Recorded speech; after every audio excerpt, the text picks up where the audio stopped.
आकाशवाणी रांची से प्रस्तुत है प्रादेशिक समाचार।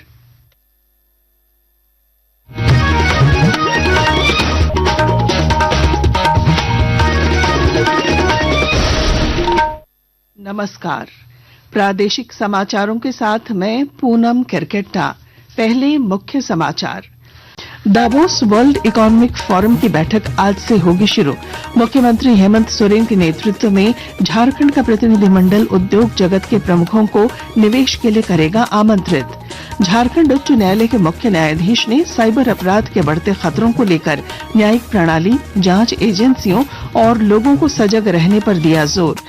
विधानसभा अध्यक्ष रविंद्र नाथ महतो ने जामताड़ा में प्राथमिक स्वास्थ्य केंद्र का किया शिलान्यास। कहा, गरीबों को बेहतर चिकित्सा उपलब्ध कराने के लिए राज्य सरकार प्रतिबद्ध। राजधानी रांची समेत राज्य के कई जिलों के न्यूनतम तापमान में आई कमी। रांची में केजी से कक्षा 6 तक की कक्षाएं 24 जनवरी तक सुबह 9 बजे के बाद संचालित करने का निर्देश।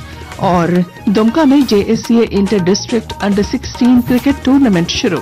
उद्घाटन मैच में बोकारो ने दुमका को 86 रनों से हराया। और अब समाचार विस्तार से।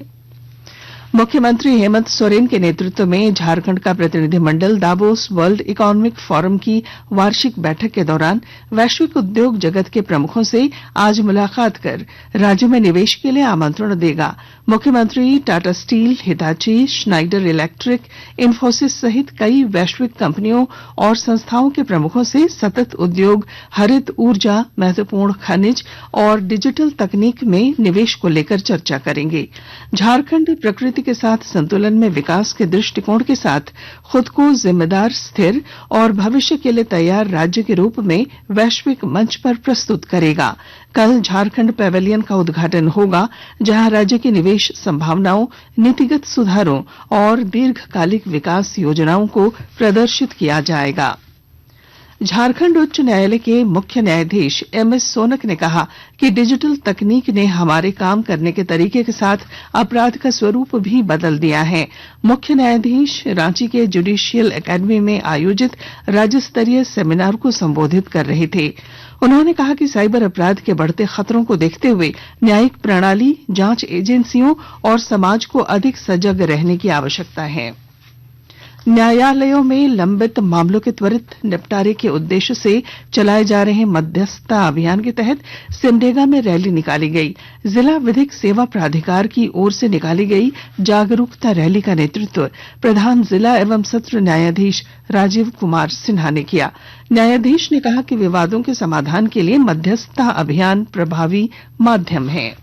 जिला विधिक सेवा प्राधिकार द्वारा मेडिएशन फॉर्मेशन 2.0 2 जनवरी से 21 मार्च तक चल रहा है। इसमें विभिन्न मामलों पर केंद्रित जो सलाहनीय मामले हैं, वैवाहिक विवाद, दुर्घटना दावे और सभी चेक बाउंस, वाणिज्यिक विवाद जो भी लोक अदालत में हम लोग उसको बराबर देखते हैं, उसके लिए लोगों को मेडिएशन के लिए प्रेरित करने के लिए जागरूकता रैली निकाली गई है। विधानसभा अध्यक्ष रविंद्र नाथ महतो ने जामताड़ा जिले के अंबा गांव में 1 करोड़ 41 लाख रुपए की लागत से बनने वाले प्राथमिक स्वास्थ्य केंद्र भवन का शिलान्यास किया। इस मौके पर विधानसभा अध्यक्ष ने कहा कि गरीबों को बेहतर चिकित्सा उपलब्ध कराने के लिए राज्य सरकार प्रतिबद्ध है। आज अंबा में एक बहुत बड़ा अस्पताल निर्माण काम का शुभारंभ हुआ, जो आने वाला समय में इस क्षेत्र के लिए एक अच्छे अस्पताल के रूप में माने जाए। आपको यह भी पता होगा कि राज्य सरकार के पास जो हमारे चिकित्सकों का कमी था, चिकित्सकों का कमी को दूर करने के लिए जगह जगह पर मेडिकल कॉलेज का स्थापना हो रहा है। और बहुत खुशी की बात है कि हमारे जामताड़ा में भी एक मेडिकल कॉलेज स्थापित होने जा रहा है। सरकार ने विकसित भारत रोजगार और आजीविका गारंटी मिशन ग्रामीण अधिनियम के संबंध में किए जा रहे भ्रामक दावों का खंडन किया है। विपक्ष द्वारा अधिनियम की आलोचना को तथ्यात्मक रूप से गलत और भ्रामक बताते हुए सरकार ने कहा कि यह अधिनियम प्रत्येक ग्रामीण परिवार को कम से कम 125 दिनों का रोजगार सुनिश्चित करता है। भारतीय जनता पार्टी के राष्ट्रीय अध्यक्ष पद के चुनाव के लिए आज नामांकन भरे जाएंगे। पार्टी के राष्ट्रीय चुनाव अधिकारी और सांसद के लक्ष्मण द्वारा जारी चुनाव कार्यक्रम के अनुसार नामांकन दोपहर 2 बजे से 4 बजे के बीच दाखिल किए जा सकते हैं। पूरी चुनाव प्रक्रिया नई दिल्ली स्थित पार्टी मुख्यालय में होगी। रांची पुलिस के अनुरोध पर सीएमपीडीआई की सीएसआर मद से कांके थाना क्षेत्र के प्रमुख चौक चौराहों, संवेदनशील स्थानों और शहर से बाहर जाने वाले मुख्य मार्गों पर 15 उच्च गुणवत्ता वाले सीसीटीवी कैमरे लगाए गए। रांची के वरीय पुलिस अधीक्षक राकेश रंजन ने सीएमपीडीआई के अधिकारियों तथा पुलिस पदाधिकारियों की उपस्थिति में कैमरों का उद्घाटन कर उनका प्रचालन शुरू कराया। आकाशवाणी के ताजा तरीन समाचारों के लिए आप हमारी वेबसाइट newsonair.gov.in पर लॉग ऑन कर सकते हैं।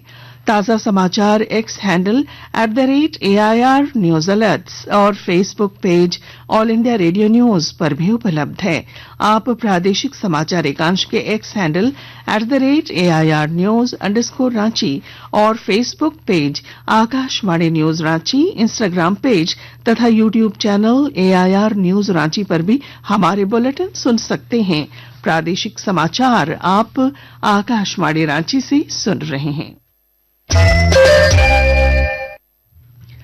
देवघर के बाबा बैद्यनाथ धाम और काशी विश्वनाथ धाम को जोड़ने के लिए पहली अमृत भारत ट्रेन शुरू हो गई है। इस सियालदह वाराणसी अमृत भारत एक्सप्रेस ट्रेन का जसडीह स्टेशन पर स्वागत किया गया। आसनसोल रेल मंडल के डीआरएम सुधीर कुमार शर्मा ने कहा कि इस ट्रेन के शुरू होने से यात्रियों को लाभ मिलेगा। देवघर जिले के मधुपुर में एक धार्मिक स्थल के जीर्णोद्धार को लेकर उत्पन्न विवाद के बाद राज्य के अल्पसंख्यक कल्याण मंत्री हफीजुल हसन ने पीड़ित परिवार से मुलाकात कर घटना की जानकारी ली। इस दौरान उन्होंने कहा कि किसी भी परिस्थिति में समाज की एकता, भाईचारा और सौहार्द से खिलवाड़ स्वीकार नहीं है। उन्होंने कहा कि क्षेत्र में अमन, चैन और विश्वास का माहौल बनाए रखना उनकी सर्वोच्च प्राथमिकता है। बोकारो पुलिस ने एंटी क्राइम चेकिंग अभियान चलाकर 50 से अधिक वाहनों को जब्त किया है। सिटी डीएसपी आलोक रंजन ने बताया कि चेकिंग के दौरान ड्रंक एंड ड्राइव तथा ट्रैफिक रूल्स वायोलेशन की भी जांच की गई। ड्रिंक एंड ड्राइव भी है और ट्रैफिक वायोलेशन को भी लेकर के साथ ही साथ वाहनों का भी चेकिंग चल रहा है कि किसी प्रकार का कोई उसमें आपत्तिजनक सामान वगैरह को लेकर के नहीं ट्रैवल कर रहा है। उन सब चीजों को लेकर 2-3 थाना मिलकर यहाँ पे पथरकट्टा चौक और अन्य जिलों में अन्य बिंदुओं पे भी ऐसे जंक्शन पॉइंट पे चेकिंग चल रहा है और ये सतत रोज चलता रहेगा। नागपुरी के जाने माने महाकवि घासीराम महली की रांची में 167वीं जयंती मनाई गई। महली विकास मंच के अध्यक्ष हरि नारायण राम महली ने कहा कि समाज का प्रयास है कि महाकवि घासीराम महली को राजकीय स्तर पर पहचान दिलाई जा सके। वो लगभग 100 नागपुरी किताब लिखे, जिसमें से 10-12 छपा और बाकी उनकी गरीबी के चलते नहीं छप पाया। उनका जो किताब की जो पढ़ाई होती है उससे लोग यही बखान करता है कि उनके जैसा कोई कवि नहीं है। मौसम। राजधानी रांची समेत राज्य के कई जिलों के न्यूनतम तापमान में कमी आई है। राज्य के लगभग सभी जिलों का न्यूनतम तापमान 10 डिग्री सेल्सियस रहा। उपायुक्त मंजूनाथ भजंत्री ने रांची जिले के सभी निजी और केंद्रीय विद्यालयों में केजी से कक्षा 6 तक की कक्षाएं आज से 24 जनवरी तक सुबह 9 बजे के बाद संचालित करने का निर्देश दिया। क्रिकेट। दुमका में JSCA inter district under 16 cricket tournament का शुभारंभ हुआ। उद्घाटन मुकाबले में बोकारो ने शानदार प्रदर्शन करते हुए दुमका को 86 रनों से हराया। बोकारो के अविनाश कुमार को मैन ऑफ द मैच घोषित किया गया। अब अखबारों की सुर्खियां। रांची से प्रकाशित सभी प्रमुख अखबारों ने रांची में बच्चा चोरी गिरोह के खुलासे की खबर को प्रमुखता से प्रकाशित किया है। हिंदुस्तान लिखता है चोरी किए गए 12 बच्चे बरामद, 13 गिरफ्तार।